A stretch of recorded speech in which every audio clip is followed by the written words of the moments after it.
안녕하세요. 오늘은 아마 159페이지 할 차례일 거예요.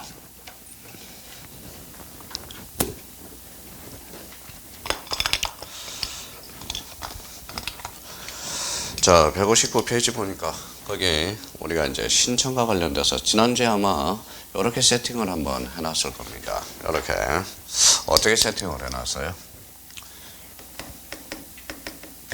이렇게 해서 게시 그러면 이거 좀 암기해달라고 좀 그랬어요. 게시는 뭐예요? 자, 당사자가 게시한다. 그래서 당사자 신청주의다. 이렇게 한번 숙제해달라고 그랬고요. 자, 관공서가 게시한다. 관공서가 게시하면 대표적으로 무슨 등기예요? 촉탁 등기가 돼. 촉탁 등기.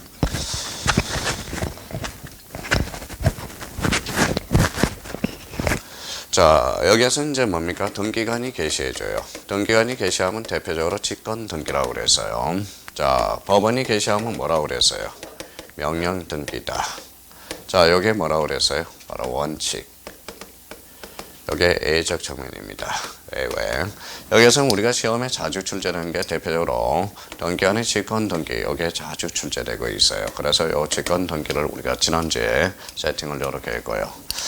자, 법원의 명령 등기와 관련돼서는 요거는 이의신청으로 잘라놓으라고 그랬어요. 그래서 이의신청. 이의신청이 붙으면 법원은 강제하게 돼 있어요. 그래서 명령 등기다. 요게 이제 한 세트가 딱 구비되어 있어야 됩니다. 자, 요거와 관련돼서 또 하나 우리가 게시될 거는 재강제와 등기 강제와 관련돼서 이렇게 이제 세팅이 하나 돼 있어야죠. 그래서 등기 강제. 그래서 원칙은 뭡니까? 원칙은 그래서 당사자 신청이다. 그래서 당사자 신청. 자, 예적 측면으로서 뭡니까? 이게 대표적으로 등기 강제라는 게 있어요. 그래서 등기 강제. 자, 등기 강제와 관련돼서는 대표적으로 이렇게 이제 세 가지가 딱 세팅이 되어 있어야 돼요. 그래서 부동산 등기법. 자, 부동산 등기법은 몇 개월이라고 그랬느냐? 이거는 1개월의 등기를 강제하고요. 그 다음에 이제 부동산 등기 특별조치법이라는 게 있어요. 그래서 특별조치법. 그래서 요거는 60일의 등기를 강제한다. 60일. 그래서 명의신탁은 대표적으로 몇 년이냐? 바로 3년. 그래서 일단은 여기까지 세팅을 해놓고 우리 내용을 한번 보자고요. 자, 하나만 더 적어놓고 하죠. 특별조치법. 요 특별조치법은 5가지가 있어요.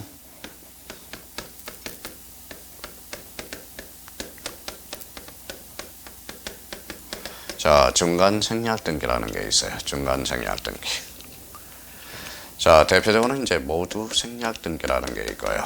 모두 생략 등기. 그 다음에 이제 거민계약서라는 게 있어요. 그래서 거민계약서. 자, 그 다음에 이제 소유권 보전 등기. 자, 그 다음에 이제 소유권 이전 등기라는 게 있어요. 자, 그러면 우리가 이제 게시 그러면 당사자 신청 관공서 촉탁 등기관 직권 법원의 명령 본능적으로 나와야 돼 이 자체가. 그러면 우리가 등기 강제와 관련돼서 당사자 신청의 등기 강제. 그래서 부동산 등기법 1개월, 특별조치법 60일, 명의신탁은 3년에 강제하고 있어요.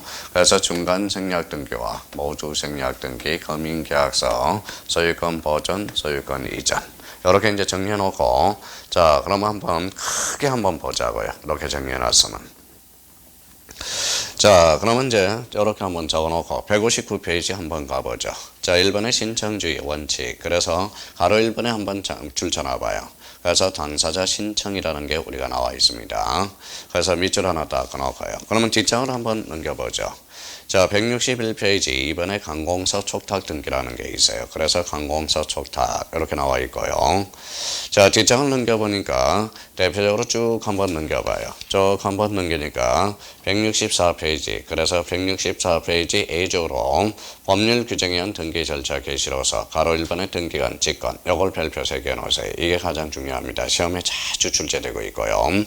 그 다음에 이제 뒷장을 넘겨봐요. 뒷장을 넘겨보면 자, 166페이지 바로 가로 2번 법원의 명령에 의한 등기가 나와 있습니다. 그래서 여기 지금 자 159페이지에서 166페이지가 바로 이렇게 되어 있는 거예요. 그래서 1번에 자, 강사자 신청, 2번에 관공서 촉탁 등기, 예적 측면으로서 요게 1번 직권 등기, 법원의 명령 등기. 일단 요걸 크게 하나 세팅을 하나 해놓고 들어가셔야 돼요. 세팅을. 자, 그래서 이제 좀 이따 직권 등기를 한번 볼 거고요.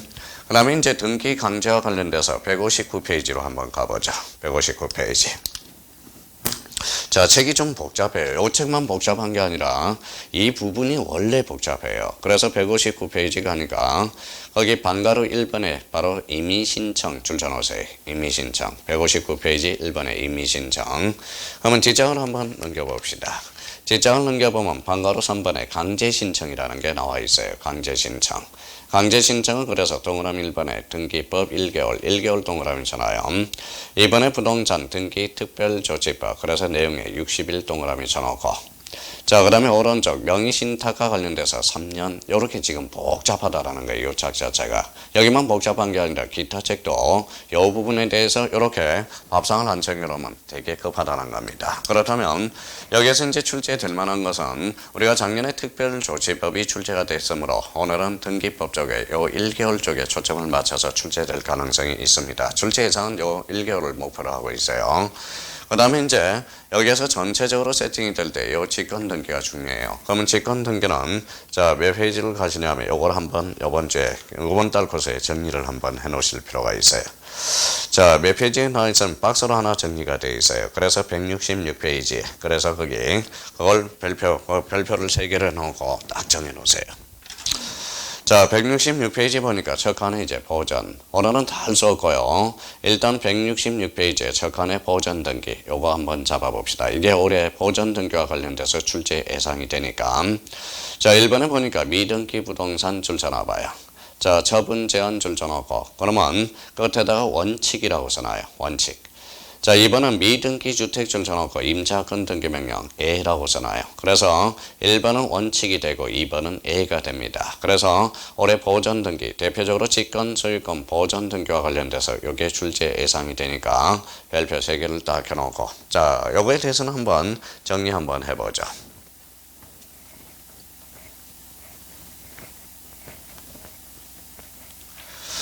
자, 요거와 관련돼서는 이렇게 봐봐요. 일단 직권 소유권 보전 등기. 자, 직권 소유권 보전 등기는 쓸 필요 없이 잘 감만 잡아봐요. 이 보전은 처음이라는 겁니다. 보전은 처음이고 요 소유권은 각구예요. 각구. 요 직권이라는 것은 등기간입니다. 그러면 등기간이 각구를 최초로 개설해주는 등기, 소유권 보전 등기가 되고요. 요 보전 등기와 관련돼서 공식이 있어요. 그건 아까 적어놓은 것이 자, 요거는 이제 뭐예요? 공식. 별표 3개짜리인데 자, 이제 봐봐요. 요거는 미등기 부동산을 전제로 해서 2가지 요건을 갖춰야 돼요. 그래서 법원이어야 되고 대표적으로 소유권이라는 소유권의 처분 제한 요 2가지 요건을 갖춰줘야 원칙적으로 보전 등기가 발생한다라는 거예요. 자, 그러면 미등기 부동산에 그러면 법원 소유권의 처분 제한을 갖추면 요 미등기 부동산을 누가 등기하니 알아서 직권으로 보전 등기해주나 이게 하나의 포인트가 됩니다. 그러면 또 하나 우리가 의미는 미등기 부동산 법원이 있고요. 법원이 있고 임차권 등기 명령이라는 게 있어요. 그러면 임차권 등기 명령은 요거는 사회적 약자를 보호하기 위해서 임차인을 보호하기 위해서 A적으로 요 법원이고 임차권 등기 명령을 갖추면 요 미등기 부동산을 직권으로 보전 등기하고 안에 임차권 등기 명령을 걸어준다라는 거예요. 그러면 봐봐요. 요걸 가르쳐주면 써먹는 사람이 있고 못 써먹는 사람이 있어요. 그러면 요걸 한번 저희가 이해만 해 놓으시면 돼요. 봐봐요. 자, 미등기 부동산에 가압류 등기 시에 자, 직권 소유권 보전 등기가 발생한다. 그러면 직권 소유권 보전 등기가 발생한다. 이게 23회 2.5점짜리거든. 자, 그러면 여기 이제 한번 봐봐요. 자, 여기 이제 미등기 부동산이죠. 그러면 여기 가압류 등기는 법원이고 소유권의 처분 제한이죠. 요 요건을 갖췄으니까 요 미등기 부동산을 직권으로 보전 등기하고 안에 가압류 등기를 걸어준다라는 겁니다. 그러면 요거는 당연히 맞는 거죠. 근데 이걸 해놓고 요 법원과 소유권의 처분 제한을 암기를 해놓고 써먹지를 못하고 있다라는 거예요. 그러면 결론적으로 미등기 부동산의 가압류 등기 시 직권 소유권 보전 등기가 발생합니다. 그러면 만약에 요렇게 나오면 어떨까요? 요렇게 나오면 자, 미등기 부동산의 체납처분, 압류등기시. 그러면 압류등기시에, 그러면 체납처분은 법원이 세무서예요. 세무서죠. 그러니까 직권 소유권 보전 등기가 발생하지 않는다라는 거예요. 그러면 요 미등기, 요 체납처분은 세무서지 법원이 아니라는 겁니다. 그러면 요 직권 소유권 보전 등기가 발생하려면 법원이고 소유권의 처분 제한, 요 두 가지 요건을 갖추면 요 미등기 부동산을 직권으로 소유권 보전 등기하고 그 안에 처분 제한을 걸어준다라는 겁니다. 근데 요거는 이제 체납처분은 법원이 아니라 세무서죠. 그러니까 이거는 탈락이 돼. 그러면 미등기 부동산의 체납처분 압류등기 시에는 직권 소유권 보전 등기가 발생하지 않는다라는 거야. 이걸 우리는 이제 20회 때 박스 문제로 출제돼서 올해 출제 예상이 되니까 그래서 정확하게 우리가 잡아둘 필요가 있어요. 그러니까 어려운 것도 없어요. 그냥 미등기 부동산 전제 요건을 가져고 요 체납처분은 법원이 아니라 세무서거든. 세무서. 근데 지금 이해가 안 되는 부분은 왜 미등기 부동산을 등기관이 알아서 해주느냐 이게 아니라는 겁니다. 미등기 부동산을 전제로 해서 법원이고 소유권을 처분 제한 요 두 가지 요건을 갖추면 등기관이 알아서 요 미등기 부동산을 알아서 직권으로 소유권 보전 등기를 해주고 그 안에 처분 제한 등기를 걸어준다라는 거예요. 근데 요거는 그러면 우리가 숙지를 해줘야 돼요. 미등기 부동산 법원 소유권의 처분 제한. 요거는 예적인 측면에서 누굴 보하기 위해서? 임차인을 보하기 위해서. 그러면 결론적으로 자, 임대인 집이 미등기 부동산이에요. 그러면 임차인이 이사를 갔더니 임대 보증금을 안 빼줘. 그러면 임차권 등기 명령을 신청하면 여기에 이제 직권으로 보전 등기하고 그 안에 임차권 등기 명령을 걸어준다는 거예요. 누굴 보하기 위해서? 임차인. 이렇게 됩니다. 그래서 첫 칸 잘 해놓으셔야 돼요. 오늘. 자, 이번엔 이제 두 칸은 이제 경정 등기가 있고 변경 등기. 자, 뜻 동그라미잖아요. 네 번째 칸. 뜻이라는 것이 들어가면 99.8%는 직권이 됩니다. 그 뜻이 들어가면 그래서 재직권 뜻의 등기, 공동담보라는 뜻의 등기, 토지만의 별도 등기 있다는 뜻 이게 뜻이 들어가면 대표적으로 직권 등기로 이루어집니다. 자, 근데 뜻이 들어가서 직권 등기가 아닌 A 조건 두 개를 잡아두면 돼요. 제가 100%라고 안 그랬어요. 99.8%라고 그랬어요. 그러면 요거에 대해서 이제 출제위원이 호시탐탐 노리고 있습니다. 요거 두 개는 조심해야 돼요. 그래서 옆에다 이렇게 써놔요. 바로 계약상 공용 부분 뜻의 등기. 계약상 공용 부분의 뜻의 등기. 요거는 특히 조심해야 돼요. 요거는 뜻이 들어가 있다 해서 직권으로 가면 안 돼요. 요거는 규약이 포인트야. 그래서 규약상, 그래서 진정성이 보장됨으로써 규약상 공용 부분의 뜻은 대표적인 단독 신청이 됩니다. 요걸 특히 이제 호시탐탐 노리고 있으니까 요거 규약상 공용 부분의 뜻의 등기. 요거 하나 조심해 놔야 되고요. 또 하나 조심해야 될 거는 이의가 있다는 뜻의 등기. 자, 이의가 있다는 뜻의 등기. 이의가 있다는 뜻의 등기는 요 뜻이 들어가 있다서 직권으로 가면 안 돼요. 요거는 대표적으로 이의가 붙어서 요게 그래서 이의가 있다는 뜻의 등기는 대표적인 명령 등기다라는 거. 요 두 개를 호시탐탐 노리고 있어요. 항상 요 두 개는 조심해야 돼요. 나머지 뜻이 들어가면 거진 직권으로 봐도 됩니다. 그래서 요 두 개를 옆에다 딱 정리해 놓고 마무리해 놓으셔야 됩니다. 자, 그러면 이제 뜻과 관련돼서 이제 하나, 포인트를 하나 잡아주시면 되고요. 그 다음에 말소 회복 등기. 이건 되게 쉬워요.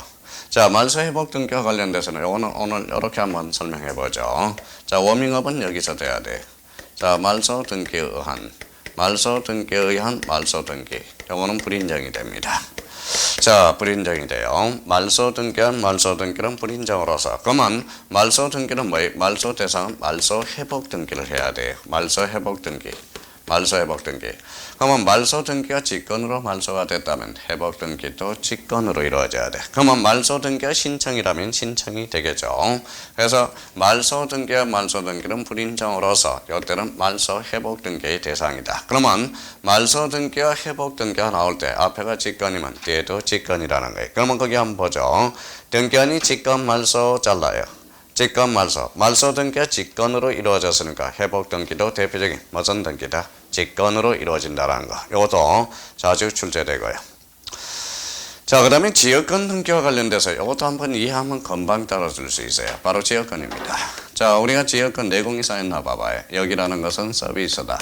이 서비스라는 것은 대표적으로 편익이라는 거예요. 그래서 편익이다. 그러면 지역권에 대해서는 대표적으로 여역지와 성역지가 있다라는 거예요. 그 여역지와 성역지. 자, 여역지라는 것은 서비스를 여한다. 그러면 편익을 받는 토지가 되고요. 받는 토지. 성역지라는 것은 서비스를 준다. 그래서 주는 토지가 바로 대표적인 성역지가 됩니다. 자, 그러면 여기 이제 생각을 한번 해보세요. 약간 이해가 동기가 수반이 돼야 되겠죠. 자, 여기 이제 막혔다고 그렇게 한번 생각해 봐요. 막혔다. 그러면 여기에 대해서 A가 있고 B가 있고, 그래서 A 토지, B 토지가 있는데 건물을 이렇게 졌다고 생각을 가정하에, 그럼 B는 명지에다 집을 졌으니까 이렇게 뭐예요? 길 하나 만들어 주세요. 이렇게 해야 되거든. 그럼 여기 이제 여역지고 여기에 성역지라는 거예요. 길은 누가 졌어요? 이 사람이 줬죠. 기버죠. 테이크라는 거예요. 그래서 등기는 여기서 이루어져요. 그래서 성역지는 대표적으로 신청으로 이루어지고, 여역지는 등기를 하지 않더라도 여역지 등기는 등기관이 알아서 직권 등기해 줍니다. 그래서 여역지는 직권이고 성역지는 신청이라는 거. 그래서 앞으로 요거 이해됐으면 앞으로 이렇게 이제 외울 겁니다. 자, 여역지는 대표적으로 직권 등기고 성역지는 신청이라면 이렇게 이제 외워요. 그래서 앞으로 요직이라고 외울 거예요. 요직. 그래서 성역지는 신청, 여역지는 직권이다. 그래서 이렇게 해서 요직. 요것도 자, 지역권에 대해서 우리가 뭐다 숙제 이해만 해둔다면 충분히 지역권도 왜 여역지가 직권인지를 우리가 판단할 수가 있어요. 그래서 요직이라고 잡고, 자, 166페이지 지역권 등기 요거 의미를 하나 잡아두시면 됩니다. 자, 그 다음에 이제 뭡니까? 거기 말소 등기와 관련돼서 거기 판매권 행사로, 요 2번은 올해 요번 달에 설명하고 가요. 판매권 행사로, 그래서 판매권 행사. 요것도 외울 필요가 없어요. 자, 판매권 그래서 행사로. 그래서 판매권 줄쳐놓고 행사 줄쳐놓고 잘라봐요. 그래서 판매권 행사. 자, 판매권은 제자로 원점은 여기에다 형성권이라고 써놔요. 형성권. 판매권은 대표적인 형성권이거든. 형성권이라는 것은 일방의 상방의 일방이죠. 그래서 일방적으로 행사하면 등기관이 알아서 직권으로 말소해 준다는 거예요. 그래서 일방적으로 행사하니까. 그러면 행사라는 단어가 나올 때는 이거는 판매권 뒤에 행사는 직권이에요. 그래서 이거는 앞으로 판매권 뒤에 행을 찾으라고 그래. 그래서 행직 이렇게 옵니다. 그래서 행직. 자, 행직. 그러면 오늘 직권 등기에서 요직. 그래서 요직이라는 단어가 나오고, 그래서 행직이라는 게 나오네. 요직, 행직. 나중에 참고용으로 혹시 문제 풀 때 우리가 이제 여기 당해 가처분 등기라는 게 있어요. 그래서 당해 가처분 처리해서 당해 가처분 등기는 어떻게 처리되느냐? 가처분 등기는 요 당 동그라미 쳐놓고 당직이라고 써놔요. 그래서 당직, 당해 가처분은 직권, 나머지는 신청으로 이루어져요. 그래서 우리가 이제 앞으로 강의 들을 때 요직, 행직, 당직 이렇게 한번 해서 외워두면 문제 풀 때 아주 좋아요. 그래서 요거는 당해 가처분 등기와 관련돼서 요거는 3-4번 출제가 됐어요. 그래서 나머지 가처분 등기 이후에 발생되는 것은 신청에서 이루어진다고. 그래서 자, 그래서 이제 앞으로 당직, 당해 가처분은 직권 말소예요. 판매권 행사에서는 행직이요. 자, 여역지에 대해서는 요직이다. 그래서 이제 요직, 행직, 당직. 나중에 요거 외워두면 문제 풀이할 때 아주 좋아요. 그래서 나름대로 요 3개를 행직, 요직, 당직 이렇게 해서 나중에 기계적으로 문제를 풀어나갈 수가 있어요. 요거는 나중에 우리 문제를 풀 때. 그래서 그 밑에다 깔끔하게 한번 자 정리를 한번 해놔봐요.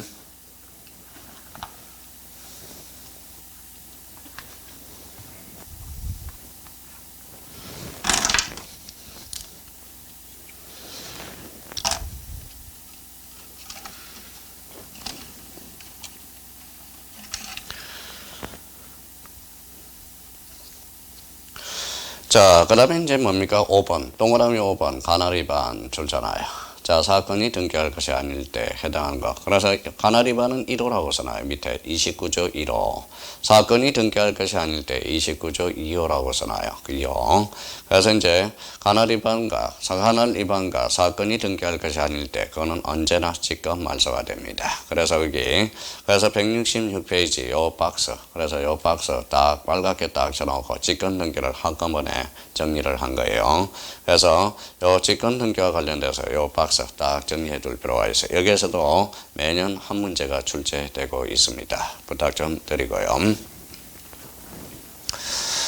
자, 그러면 이제 거기, 자, 그러면 가로 2번에 법원의 명령이 한 등기. 요거는 또 2개 정도만 한번 추가하자고요. 저거.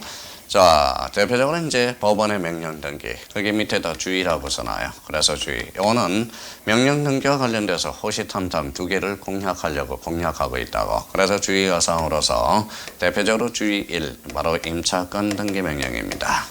자, 임차권 등기 명령은 어떤 건가? 임차권 등기 명령은 명령 등기인가? 요걸 한번 조사를 해봐야 되고, 두 번째 가등기, 가처분 명령.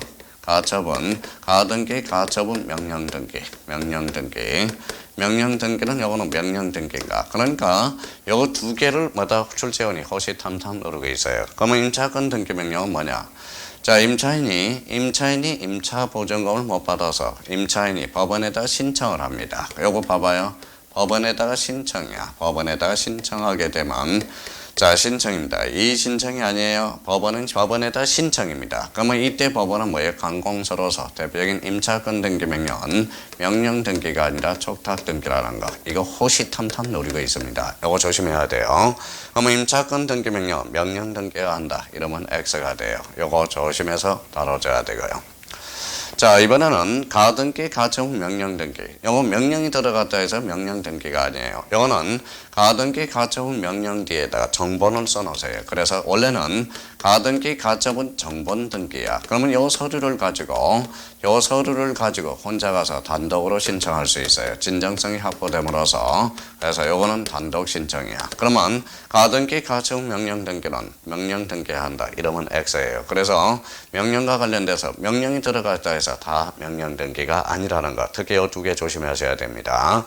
그래서 아까 출제될 거는 뻔해요. 뻔합니다. 아까 계약상 공용 부분의 뜻의 등기, 직권이 아니라 단독이고, 그 다음에 이의가 있다는 뜻의 등기는 명령 등기가 되고, 이의가 붙었으니까 임차권 등기 명령 등기가 아니에요. 이거는 대표적인 촉탁 등기로 이루어집니다. 명령 등기가 되려면 뭐가 붙어야 돼? 이의 신청이 붙어야 된다고. 근데 이의 신청이 아니라 신청이거든.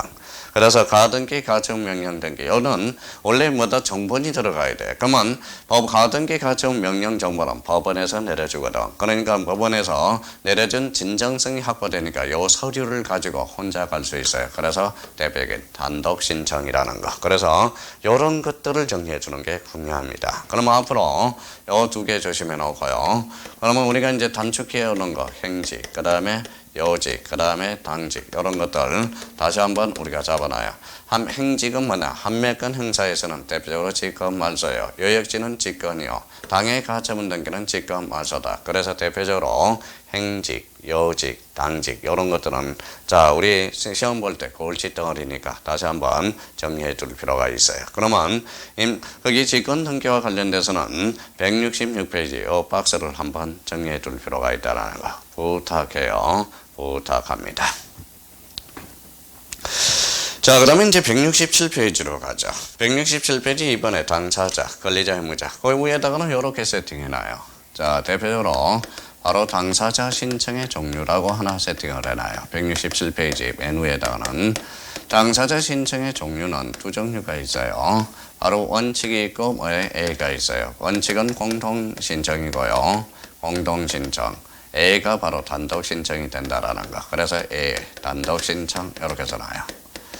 자, A적인 측면에서 단독 신청에서 이게 자주 출제되고 있고요. 그러면 공동 신청에서는 뭘 잡아야 되느냐? 대표적으로 권리자, 의무자를 우리가 잡아둬야 된다라는 거. 권리자, 의무자 관계. 그래서 167페이지 이렇게 나와 있죠. 그래서 이렇게 잡고 자, 1번의 공동 신청주의 이렇게 나오는 겁니다. 자, 요거와 관련돼서는 또 등기 신청의 당사자 옆에다가 요 관계를 하나 써놔요. 오늘부로 한 5번째 하는 건데 요 관계를 하나 써놔요. 자로 A가 B한테 집을 팔았다. 그래서 이 사람은 결론적으로 매도인이 되고요. 이 사람은 매수인이 된다.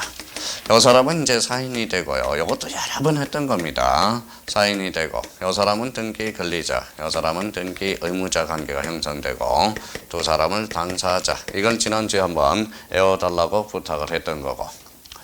자, 그러면 결론적으로 요 사인 간 요거 관계와 요 등기소의 관계, 요 등기소의 관계들이 여러 가지 사건들이 벌써지고 있다라는 거. 그래서 우리 167페이지 맨 우측에다가 요 관계를 한번 따져 놓자고요. 그래야 요 파트들이 진짜 쉽게 책을 읽어 나갈 수가 있어요. 그래서 한번 요 관계를 써놓고 봅시다. 자, 요거는 사인 간의 관계. 요게 이제 무슨 관계? 실체 관계. 요게 실체 관계. 실체 관계를 빨리 정립해야 돼요. 요 실체 관계는 무슨 법이 되느냐? 대표적으로 실체법이 된다. 사인 간의 관계. 요게 바로 민법이 되는 거예요. 그래서 민법이라는 것은 대표적으로 실체법이 돼. 사인 간을 규율하는 법. 이게 바로 실체법으로서 그래서 사인상 실체 관계가 형성되고 있다. 자, 사인이 등기소에 관할 수 있는 게 이게 바로 절차 관계가 됩니다. 그래서 절차 관계. 그래서 이거는 대표적으로 절차법이 되고요. 이거는 대표적으로 부동산 등기법이 됩니다. 그래서 부동산 등기법과 그다음에 민법은 대표적으로 실체법과 절차법의 관계가 형성되고 있다는.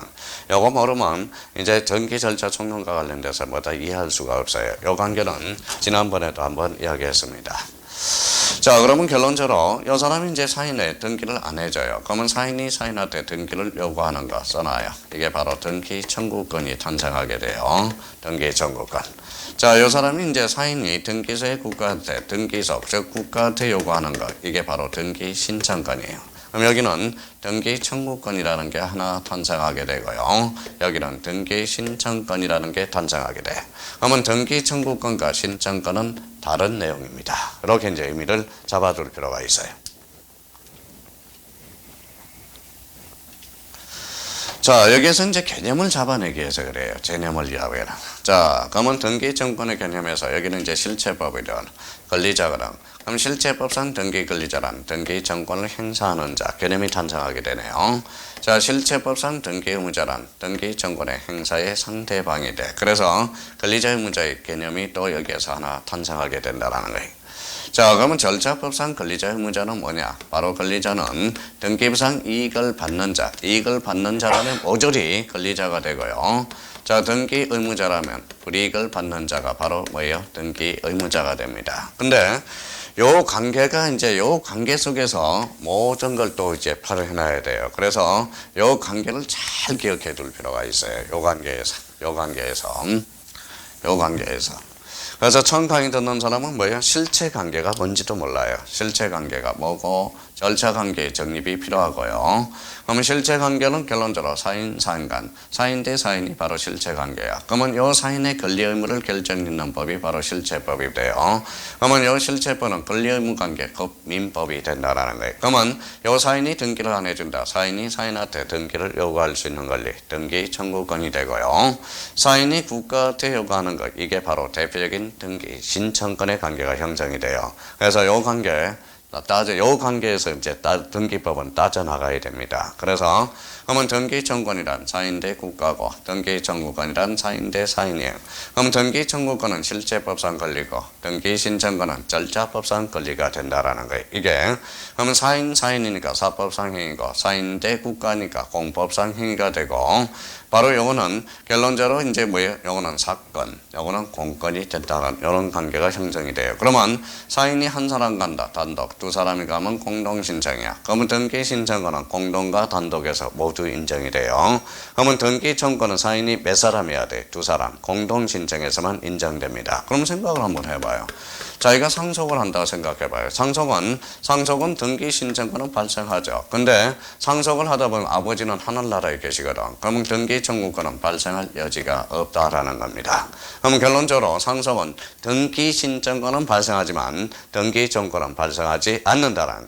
그러면 여기 대표적으로 한번 볼까요? 건물의 신축입니다. 건물의 신축은 단독이 공동이에요. 단독이죠. 그러면 공동 신청이 아니죠. 그럼 결론적으로 등기 청구는 발생할 여지가 없어요. 뭐는 발생하지만 등기 신청권은 발생하지만. 그러니까 요 관계가 아주 중요해요. 그러니까 이번 달에 자 1, 2월 달에 여기 2월 달에 요걸 이제 보통 요 관계가 머릿속에 완전히 정립이 돼야 돼요. 실체관계와 절차관계의 관계에서. 그래야 우리가 3, 4월 달에 쉰다며요. 3, 4월 달에 쉬고 5, 6월 달에 5, 6월 달에 다시 이제 그러니까 3, 4월 달에 이제 나름대로 뭐예요? 자, 자기가 책을 기본서를 좀 나은 걸 좀 읽어보시고 우리가 5, 6월 달에 그걸 가지고 이제 뭐예요? 직접적으로 또 대비해 가면 되는 거니까 그러면 결론적으로 요 관계들을 따져두는 게 바로 의미가 중요하다라는 거예요. 그럼 봐봐요. 여기에서 만약에 사인이 사인한테 등기, 얘가 등기를 해달라고 그러는데 등기를 안 했지만 요 사인이 법원을 통해서 요 사인을 강제 집행할 수 있어. 그래서 이해 판결이 나올 거고 그러면 등기 청구는 소송의 대상이 된다. 등기 신청권은 뭐다? 사인이 법원을 통해서 국가를 강제 집행할 수는 없어요. 그러면 등기 신청권은 강제 집행의 대상은 될 수 없어요. 요거의 대상은 돼요. 이 신청의 대상은 될 수 있다라는 거예요. 그러니까 요 관계를 자기가 머릿속에 딱 구조를 형성해 놔야 됩니다. 그러면 여기에서 이제 권리자 의무자 개념 한번 줄쳐놔 보죠. 자, 그러면 가로 2번에 밑줄을 그어놓으면 돼요. 자, 실체법상 등기 권리자. 그러면 거기 등기 청구권이라는 등기 심령의 행력을 구할 수 있는 권리 줄쳐놓고요. 자, 그러면 거기 실체법상 등기 의무자란 그러면 등기 심정에 협력하여 줄 의무가 있는 자를 뭐라고 그런다? 바로 등기 의무자가 돼요. 자, 절차법상 등기 의무자 권리자는 절차법상 권리자는 바로 거기 이익 첫 줄 끝에 이익을 보는 새로운 등기명을 의미하며 절차법상 등기 의무자란 권리를 잃게 되거나 불이익을 보는 자 이렇게 이제 한번 잡아둘 필요가 있어요. 자, 대표적으로 이제 뭡니까? 몇 개 한번 점검해 놔보죠. 자, 권리자 의무자를 따르. 그러면 봐봐요. 자, A가 B한테 집을 팔았다. 그럼 매도인, 매수인의 관계에서 얘가 권리자가 되고 얘가 의무자가 돼. 근데 한매특약에서는 이겁니다. A가 B를 집한테 팔았다 되돌려 사는 거거든. 그러면 이 사람은 매도인이 되고 이 사람은 매수인이 돼요. 그러면 이 등기를 해달라고 하는 사람은 매도인이 권리자가 돼. 그래서 소유권 이전 등기 한매특약 묶어요. 매도인, 매수인이 180도로 뒤바뀝니다. 조심해 놔야 돼요. 이거는. 자, 이번에는 거기 전세권 설정 동그라미, 전세권 말소 동그라미. 그러면 설정하고 말소는 180도로 뒤바뀌어요. 전세권 설정자가 등기 의무자, 전세권자가 등기 권리자, 말소 등기는 전세권자가 등기 의무자, 전세권 설정자가 전세권 설정자가 등기 권리자가 되는 겁니다. 그래서 대표적으로 이번 달에 잡아둘 거는 이전 등기하고 함소유권 이전 등기와 함매특약 묶고 전세권 설정과 전세권 말소 묶어서 설정과 말소는 권리자 의무자가 180도로 뒤바뀐다라는 것 나중에 이야기할 거고 여기에다 이제 한번 설명을 하나 들어봐요. 자, 권리자 의무자에서 그러면 얘가 등기를 해주려고 그러는데 얘가 등기를 안 해가요. 그러면 등기를 해감으로써 이렇게 등기를 해감으로써 이익을 받는 자는 얘가 권리자가 돼. 얘가 권리자가 돼요. 왜 그럴까요? 등기를 안 해가면 재산세 공과금은 얘가 내게 돼 있거든. 그러면 얘가 권리자, 얘가 의무자가 돼요. 그러면 등기 좀 받아가라. 등기 인수 권고권이 돼. 그러면 결론 나옵니다. 자, 실체법상 권리자 의무자와 절차법상 권리자 의무자는 반드시 일치한다. 이러면 X야. 바로 차이가 나타나는 게 등기 인수 청구권이라는 게 있어요. 그럼 뒷장 한번 넘겨봐요. 그게 이제 나와 있을지 모르겠습니다. 그래서 168페이지 방가로 3번을 가봐요. 방가로 3번. 자, 방가로 3번에 양자의 관계라는 게 있어요. 양자의 관계. 절차법상 권리자 의무자와 실체법상 권리자 의무자는 대부분 일치하지만 반드시 일치하는 것은 아니다라는 거. 그 양자의 관계에서 그걸 한번 줄 딱 쳐놓고요. 자, 가로 3번에 등기 청구권과 등기 신청권의 구별. 요거는 이제 툭툭 치고 들어가요. 여기 한번 봐볼래요? 이제 읽기만 해요. 자, 등기 청구권이란 사인 대 사인. 등기 신청권이란 사인 대 국가. 이제 구별력이 나오네요. 자, 등기 신청권은 혼자 가면 단독, 둘이 가면 공동 신청에서도 인정되고 단독 신청에서도 인정되고 등기 청구는 사인이 두 사람이니까 언제나 공동 신청에서만 인정되고 자, 실체법상 권리, 이거는 절차법상 권리가 됩니다. 이렇게 의미가 떨어지고 그러면 결론적으로 이제 뭐예요? 등기 청구권은 소송의 대상이 될 수 있고 등기 신청권은 소송의 대상이 아니라는 거. 그러면 그걸 생각하면서 저기 168페이지 가로 3번 등기 청구권과 신청권의 비교 한번 봐봐요. 청구권이란 등기 권리자 의무자의 등기 절차에 협력해 줄 것을 청구하는 실체법상 권리 사건이며 등기 상권이다. 자, 등기 신청권이란 등기 신청인이 국가기관인 등기소에서 일정한 등기를 요구하는 절차법상 권리 공권이다. 등기 청구는 등기 권리자에게 인정되는 것이 아니라 자, 등기 의무자에게도 인정된다는 것이 판례의 도다. 자, 그러면 결론적으로 등기 청구는 권리자에게만 인정되는 것이 아니에요. 의무자에게도 인정된다는 것이 판례. 그래서 등기 인수 청구권. 그래서 16회 때 이미 출제가 되고요. 그 의미를 잡아놓고 오른쪽 가니까 등기 청구는 정리를 해놨어요. 그래서 박스를 한번 보죠. 5번 밑에.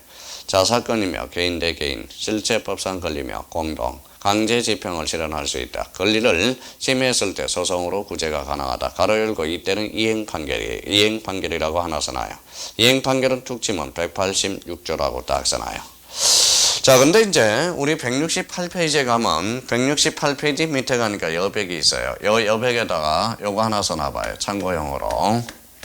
자, 등기 청구의 종류는 두 종류가 있어요. 이렇게 써놔요. 자, 168페이지 맨 밑에다가. 그러면 등기 청구는 두 종류로서 자, 그래서 물권적 청구권이라는 게 있어요. 그래서 물권적 청구권 이렇게 한번 잡고요. 그 다음에 채권적 청구권이 있어. 그래서 채권적 청구권. 그러면 등기 청구는 두 종류가 있어요. 그래서 물권적 청구권과 채권적 청구권 두 종류가 있는데 이렇게 써놓고 설명을 부연 설명을 달게요.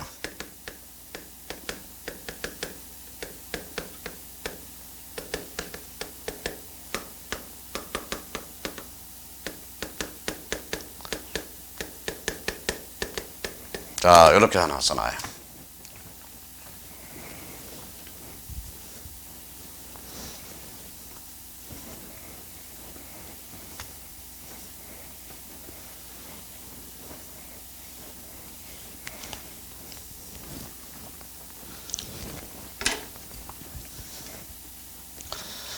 자, 이제 여기서 나서면 이제 부연 설명을 우리가 알아보죠. 자, 등기청구의 법적 성질 올해 1차에서 나올 수 있으니까 등기청구는 잘 해놔야 됩니다. 두 종류가 있어요. 물청과 채청 이렇게. 자, 일단은 이렇게 이제 부연 설명을 조금씩 따라보자. 등기청구는 두 종류가 있다. 물권적 청구는 실체관계와 등기가 불일치할 때. 채권적 청구는 실체관계와 등기가 일치할 때. 이거는 이렇게 동그라미 쳐놔요. 물권자가 주장하면 물청이에요. 이렇게 정하는 채권자가 주장하면 마다 채청이 됩니다. 근데 이거 가지고도 구별이 약간 따지기가 힘들어요. 그러면 실체관계와 등기 사이에 요 사이에다 이렇게 살을 붙여요. 그래서 실소유자라고 썼고 여기 등기 밑에다가 등기 명인이라고 좀 써놔요. 그래서 등기 명인. 이 말은 실소유자와 등기 명인이 불일치하면 물청이고 그 다음에 실소유자와 등기 명인이 불일치하면 이때는 바로 채청이 됩니다. 자, 그러면 사례를 들어서 우리 형님들은 요 사례를 들어서 한번 요 사례와 요 사례를 들어서 한번 어떨 때인지 한번 우리가 이해를 하고 써놓기만 하면 돼. 한번 볼까요? A가 B한테 강제 집행 멘탈 목적으로 통정 허위 표시를 했어요. 그러면 등기가 이렇게 돼 있네. 자, 통정은 불법이 아니에요. 아니죠. 그럼 통정 허위 표시는 불법 원인 급여의 적용이 없어요. 그러면 통정은 무효야. 그러면 A가 그러면 B한테 뭐다? 말소 등기를 요구할 수 있어. 그러면 실소유자는 A거든. 근데 등기 명의는 B거든. 불일치하거든. 그럼 통정 허위 표시에서 불일치하고 있네. 이때 등기 청구는 바로 물권적 청구권으로서 등기 청구권이 됩니다. 조심해야 돼요. 여기는 지금 실소유자 등기 명인이 불일치하면 요거는 물청이거든. 그래서 통정 허위 표시에서 등기 청구는 채권적 청구권이 아니라 물권적 청구권이라는 거 조심해놔야 됩니다. 그러면 이런 단어를 써놔요. 요거 아주 오늘 요거 하나 배워도 오늘 온 보람이 있다는 거예요. 말소라는 단어와 법정이라는 요 단어가 들어가면 대표적으로 등기 청구권 물청이라는 겁니다. 요거 하나 조심해 놓고요. 그러면 채권적 청구는 실체관계와 등기 명인이 일치할 때 그러면 이런 것들은 이렇게 한번 생각해 보자.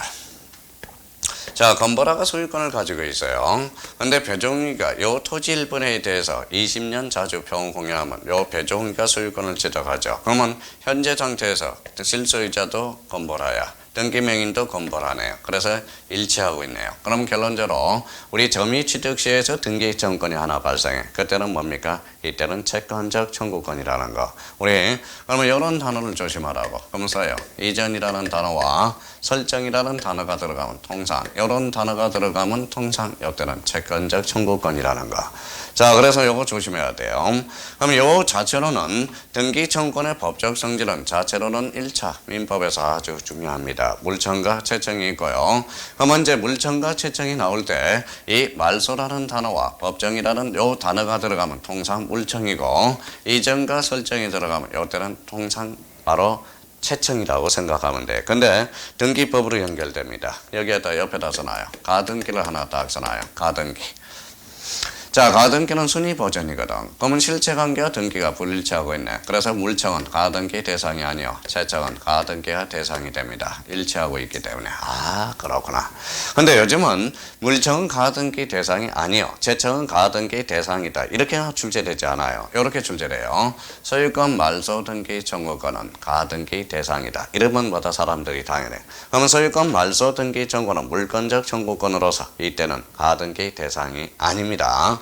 그러니까 오늘은 요 등기 청구권 하나 재능 잡아놔도 오늘 대성공이야. 오늘은 사실 요것만 하나 알아놔도 대성공이야. 등기법은 뭐 하나 알도 모르든 상관없어요. 우리가 감각적으로 익혀나가면 되니까 앞으로 뭡니까? 수업을 들어가면 등기법은 뭐 감각적으로 익혀지면 뭐 찍어줄 거니까 그거는 상관이 없는데 이 등기 청구권의 관점에서 요거 하나를 딱 정리해 두는 게 올해 대성공이라는 거. 그거 한번 정리해 둘 필요가 있어요. 요거 하나도 오늘 대성공이라는 거. 자, 그렇다면 이제 그렇게 정리해 놓고요. 자, 이번에는 169페이지 2번으로 갑니다. 맨 밑에 제3자 이행 신청. 자, 그러면 제3자 이행 신청 그 옆에다 이렇게 세팅해 놔요. 일단은 옆에 있다고 생각하지 말고 이렇게 한번 적어봐요. 자, 제3자와 관련돼서 세팅 이렇게 놔요. 그래서 제3자.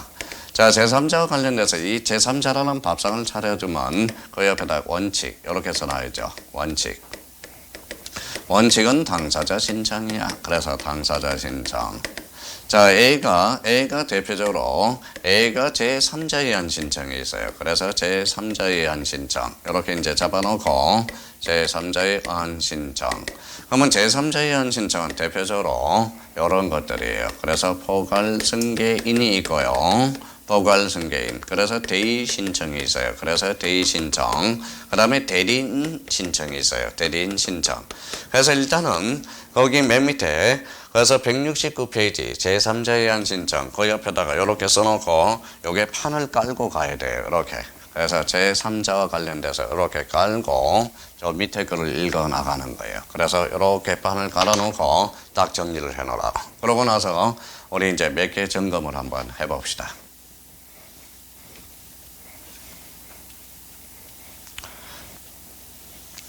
자, 일단은 오늘은 포괄승계인 요거 하나 잡을 거고 포괄승계인 요 대의 신청과 관련돼서 자주 출제되는 게 바로 채권자 대의 신청이 있어요. 그래서 오늘은 채권자 대의 신청과 포괄승계인 신청 요 두 개를 오늘 잡아낼 거예요. 채권자 대의 신청과 포괄승계인 요 두 개.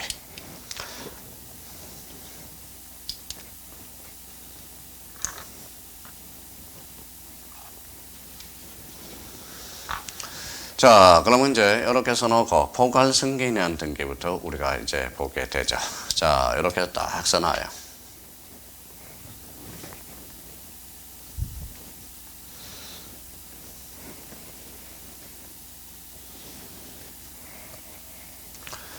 자, 그러면 이제 첫 번째 포괄승계인 이거부터 이제 설명을 할게요. 그래서 거기 1번에 가로 1번에 포괄등기인에 의한 등기신청 이렇게 나올 겁니다. 자, 일단 설명을 듣고 감만 잡아놔요. 여기 한번 보죠. 자, A가 B가 이런 관계가 있어요. A가 아버지고 B가 아들이에요. 아버지가 돌아가셨죠. 그럼 이거는 대표적인 상속등기가 됩니다. 이거는 상속등기구나. 자, 이번에는 A가 B한테 이 관계에서 A가 B한테 이 사람은 매도인이고 이 사람은 매수인 관계라고 생각해봐요. 그럼 A는 이전 등기 못해주고 잔금도 못 치러줘서 A가 가로사로 돌아갔어. 그래서 A-가 있어요. A-가 바로 뭐냐? 바로 요거는 상속인입니다. 그래서 여기에서 상속등기와 상속인 등기는 완전히 다른 개념이에요. 상속인 등기는 그럼 요거는 당사자가 되죠. 요 상속인은 제3자가 되거든. 그러면 요때 상속인을 뭐라고 그러냐? 이명박 대통령이 좀 바꿔라. 어떻게 상속등기하고 상속인 등기 일반인이 들으면 알겠느냐? 그래서 요 상속인 등기를 포괄승계인이란 등기로 바꾸라고 그래서 포괄승계인 등기라고 바꿔진 겁니다. 그러면 여기 봐봐요. 신청은 누가 있어요? 신청은 A-가 있죠. 근데 자, 등기부상은 누구죠? A죠. 그래서 일치해, 불일치해, 불일치하죠. 그러면 원래는 각하해야 되나? 각하하지 않은 A 조건이 하나 있어. 그게 바로 포괄승계인 등기. 하나의 키워드가 됩니다. 자, 그러면 줄 한번 쳐놓보죠. 자, 등기원인이 발생한 후에 줄 쳐놓고 등기권리자 의무자에 대해서 상속이나 그 밖에 포괄승계가 있는 경우 상속인이나 그 밖의 포괄승계인이 등기를 신청할 수 있다. 이게 바로 대표적인 포괄승계인에 대한 개념이고 여기에 대해서 이제 중요한 게 있어요. 뒷장을 한번 넘겨볼까요? 그래서 포괄승계에 따른 등기와 포괄승계에 따른 등기의 구별. 이 말은 상속등기와 상속인 등기. 제일 중요한 것은 바로 단독신청. 조심해요. 형광펜 다 끊어요. 상속인 등기는 공동신청이야. 그래서 상속인 등기는 단독신청해야 한다. 이러면 틀려요. 거기를 특히 살려놓으셔야 됩니다. 그걸 조심해서 달아놔야 되고요. 자, 방고로 3번에 신청과 관련돼서 각하사유 A, 맨 밑에 2번으로 가봐요. 각하사유 A, 이걸 조심해야 돼요. 밑에서 세 번째 줄, 다 줄잖아요. 상속인에 의한 등기 신청은 법 29조 7호. 7호가 뭐냐? 신청 정보에 기록된 등기 의무자의 표시가 등기부와 일치하지 아니한 경우에 해당하지 않으며 따라서 등기하는 등기를 각하하지 않는다. 그래서 우리 원래는 신청인 등기부상 등기 의무자와 신청서상의 등기 의무자가 불일치하면 2호로 각하하나 2호에 제외되는 게 바로 7호 사유가 돼. 7호의 A 조건으로서 각하하지 않는다라는 그게 아주 중요하다라는 거야. 그게. 그래서 나중에 이제 포괄 상속 등기와 상속인 등기 구분하겠지만은 일단 포괄 승계는 제3자에 의한 신청이다. 이걸 조심해서 달아놔야 됩니다. 자, 그러면 여기 한번 읽고 다음 단계로 가죠. 무슨 신청이에요? 대의 신청이네. 대의 신청과 관련돼서 가로 2번 봐봐요. 대의 신청 여기 나오네요. 대의 신청에서 맨 밑에 반가로 2번 가봐요. 이게 채권자 대의 신청. 이게 아주 중요합니다.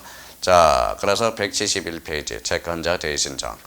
자, 오늘은 개념을 좀 잡아놓자고요. 개념. 자, 채권자 대의 신청 바로 옆에다 이렇게 써놔요. 자, 이렇게 옆에다가 자, 등기 신청이라고 써놔요. 등기 신청. 등기 신청은 누구 이름으로 하느냐? 채권자 자신의 이름으로 행사합니다. 채권자. 자, 등기 실행은 누구 명의로 등기가 되느냐? 바로 채무자 명의로 등기해 줍니다. 채무자 명의로. 자, 그러면 이제 결론적으로 등기 채권자 대의 신청이란 등기 신청은 채권자 자신의 이름으로 행사하고 등기 실행은 채무자 명의로 등기해 주는 걸 뭐라고 그러냐? 바로 채권자 대의 신청이야. 자, 채권자 대의 신청 다시 왔네요. 그래서 신청은 채권자 대의 누가 채권자가. 그래서 채권자 대의 신청은 자, 채권자가 제3자를 위해서 대신 신청해 주는 거예요. 그래서 제3자에 의한 신청이 탄생하게 돼요. 근데 여기에서 아주 중요한 걸 이번 달에 잡아놔야 돼요. 채권자 대의 신청에서 여기 한번 볼래요? 자, 이때 채무자는 반드시 이익을 받아야 돼요. 이익을 받는 자. 자, 이익을 받아야 돼. 이익을 받는 자여야 되고, 이 말은 이때 채무자는 등기 권리자로서는 등기 의무자는 안 돼. 등기 권리자인 경우만 된다라는 거. 등기 권리자, 요걸 조심해야 돼. 요 권리자를 형광펜 쳐놓고 권리자를 의무자로 번쳐놓으면 맞다 깨끗하게 깨하고 죽을 가능성이 커. 그래서 권리자는 이익을 받는 자야. 그러면 또 하나는 아무런 영향이 없을 때 한다라는 거예요. 그래서 아무런 영향이 없을 때 행사할 수 있어요. 영향이 없을 때 행사할 수 있다. 없을 때. 자, 채권자 대의 신청에서 채무자가 이익 불이익에 대해서도 행사할 수 있다. 이러면 들려요. 이익을 받든지 아무런 영향이 없을 때 행사할 수 있다. 이게 이제 포인트가 됩니다. 자, 그렇다면 여기에서 벌써 이제 눈치 빠른 사람은 요 사이에다가 한번 뭔가 하나 써볼까요? 자, 읽을 필요는 없고요. 여기에다 등기 신청 줄 쳐놓고 등기 실행 줄 쳐놓고 불일치하고 있네. 이 말은 등기 신청인가 등기 명인이 불일치하고 있는 거. 대표적으로 채권자 대의 신청이 되네. 자, 요거는 실체법상 등기 권리자가 되고 얘는 절차법상 등기 권리자가 되네. 그러면 실체법상 등기 권리자와 절차법상 등기 권리자가 불일치하고 있는 거 뭘 골라라? 채권자 대의 신청이 돼. 그러니까 요 관계에서 요 관계를 우리가 잡아둘 필요가 있다라는 거. 영어로 채권자 대의 신청은 등기 신청은 채권자 자신의 이름으로 행사하고 등기상은 채무자 명의로 등기해 주는 걸 뭐라고 그런다? 채권자 대의 신청이다. 요거는 대해서는 잘 해놔야 됩니다. 요거 호시탐탐 노리고 있어요. 채권자 대의 신청과 관련돼서. 자, 이번 달에 우리가 반드시 잡을 게 있어요. 그러면 172페이지 가서 우리가 이제 반드시 잡을 게 있어요. 그래서 거기 자, 거기 172페이지 동그라미 2번에 내용에 들어가서 특히 디귿을 잡아야 돼. 요 디귿을 반드시 잡아놔야 됩니다. 자, 채무자에게 유리한 등기 신청을 해야 된다. 채무자가 등기 권리자로서 여기를 형광펜 닦아놔요. 등기 권리자를 의무자로 건지면 꼼짝없이 당합니다. 등기 권리자로서 신청할 등기를 채권자가 대의할 수 있으며 채무자에게 불리한 등기는 대의할 수 없다. 제일 오래 급선무는 바로 요 디귿이라는 거 잡아두셔야 돼요. 요 디귿 딱 잡아놔야 돼. 부탁해요. 부탁합니다.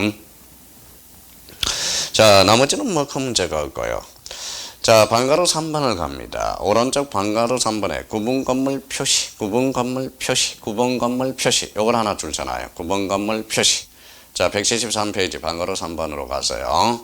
구분 건물 표시. 자, 구분 건물 표시. 요 구분 건물 표시는 표제부로서 권리관계의 다툼이었거든. 그래서 요거 1번이 아주 조심해야 돼. 그러면 저기 형광펜 닦아놔요. 한동 건물에 속하는 구분 건물 중 일부만에 관해서 소유권 보전 등기를 신청한 경우 나머지 여기를 조심해야 돼. 구분 건물 표시에 관한 등기 그 자리만 딱 형광펜 줄잖아요.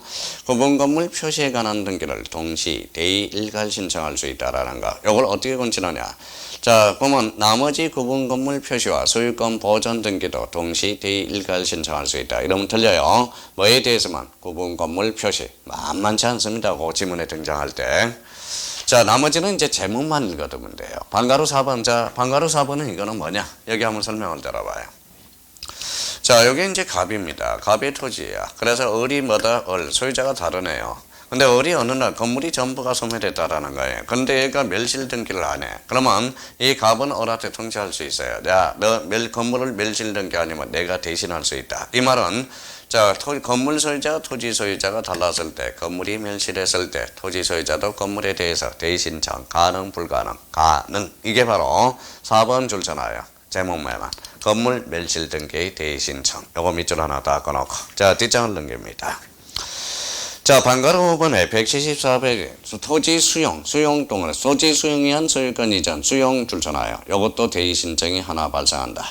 6번은 신탁 등기 대의 신청 줄 하나 가나요. 나머지는 제목만 읽어놔도 됩니다. 그래서 그 정도 의미를 잡아두시고. 자, 그 다음에 여기 한번 봐보죠. 자, 여기 무슨 신청이 있어요? 대리인 신청, 제3자의한 신청이네요. 대리인 신청에서 자주 출제되는 것은 뭐다 하나 논점이 있어요. 요거는 설명을 듣고 밑줄만 좀 그어놓으면 돼요. 자, 그러면 여기 한번 봅시다. 자, 본인이 이렇게 돼야 돼. 본인. 자, 상대방이 있고요. 상대방이 있고. 그 다음에 여기에서 대표적으로 대리인이 있다라는 거예요. 대리인. 자, 요거는 대리권, 대리행위, 대리 효과가 돼. 그래서 대리권의 3명 관계가 형성이 되고요. 이제부터 출발합니다. 자, 본인이 요 집 한 채가 있어. 3억짜리 집인데요. 요 대리인한테 팔아달라고 부탁을 합니다. 그래서 이 본인이 갑자기 잠 못 이루는 밤을 새세워요. 부동산의 전문가라서 자기 앞으로 계약해서 1년만 버티면 시세 차익을 남겨먹을 것 같아. 자기 계약을 하게 되네. 자, 자기 계약을 하게 되면 본인이 해야 한다고. 그래서 우리 민법에서는 자기 계약이 안 됩니다. 자기 계약이 안 돼요. 이번에는 상대방이 본인한테 6억에 대해서 사달라고 부탁하네. 양다리를 거쳐요. 그 양다리를 거치면 쌍방대리가 갈 가능성이 커.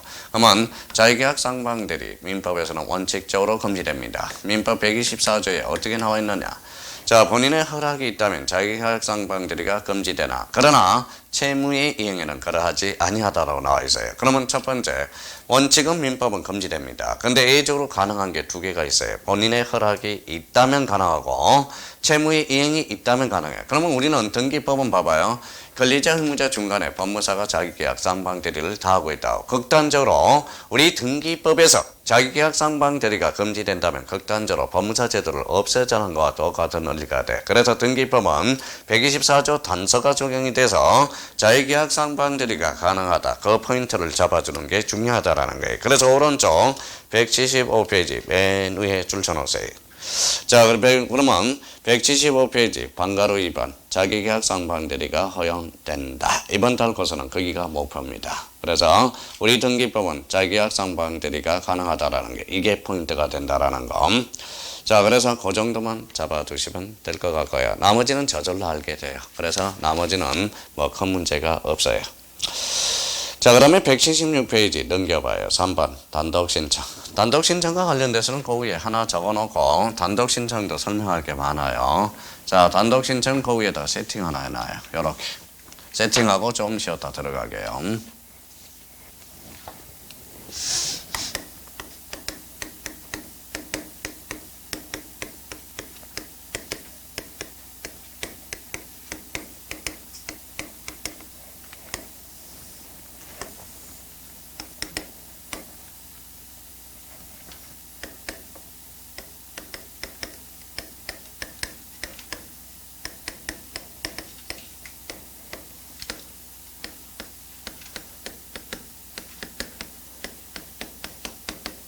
이렇게 다시 세팅해놔요.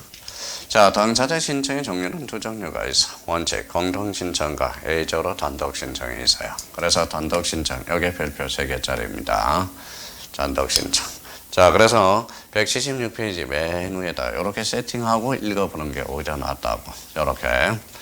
자, 단독 신청은 아주 중요합니다. 자주 출제되고요. 늘 직관적으로 출제가 되고 있고요. 그러면 단독 신청과 관련돼서 이렇게 써놔요. 대표적으로 어떤 것들이 있느냐. 그래서 대표적으로 이제 표제부 등기들, 그 다음에 표제부 등기들, 그 다음에 등기의 진정성이 보장되면 등기의 진정성 보장, 등기의 진정성이 보장되면 단독 신청이다. 이렇게 감각적으로 익혀 나가야 돼요.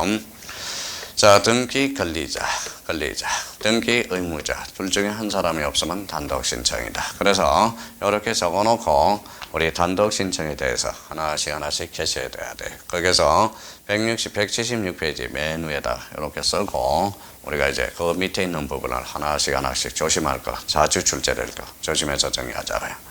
그래서 이 정도는 세팅이 돼야 돼. 당사자 신청의 종류는 두 종류가 있다. 원칙, 공동, A가 단독. 그래서 표제부 등기, 등기의 진정성 보장, 권리자 의무자 둘 중에 한 사람이 없으면 단독 신청이다. 자, 고리표를 예를 하나 살짝 들어놔요. 자, 표제부 등기, 대표적으로 멸실 등기가 있네. 멸실 등기. 자, A가 있다. A집이 있다. 전부 불탔다. 멸실 등기. 자, 진정성 보장과 관련돼서는 대표적으로 수용. 이런 것들을 써놔요.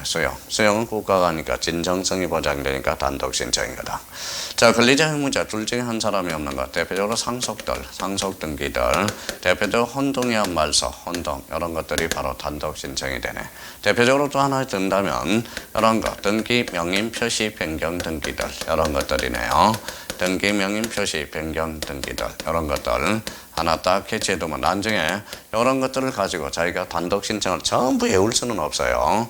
이미 등기 명인 표시 변경 등기는 이미 배워서 피칠갑을 피치한다고 개명하는 등기 이미 지난주에 배우고요. 요건 혼동이라는 것은 혼합해서 하나가 되는 것. 그러니까 뭐예요? 의무자가 존재하지 않죠. 그래서 대표적으로 상속 등기, 상혼동, 그 다음에 등기 명인 표시 변경 등기는 여기 의무자가 존재하지 않아요. 그래서 뭐예요? 이때는 단독 신청이 됩니다. 그렇게 옆에다 딱 잡아놓고 밑에 중요한 사유들 조심할 것 딱 정리해 두시면 돼요. 그래서 좀 쉬었다가 계속 나가겠습니다.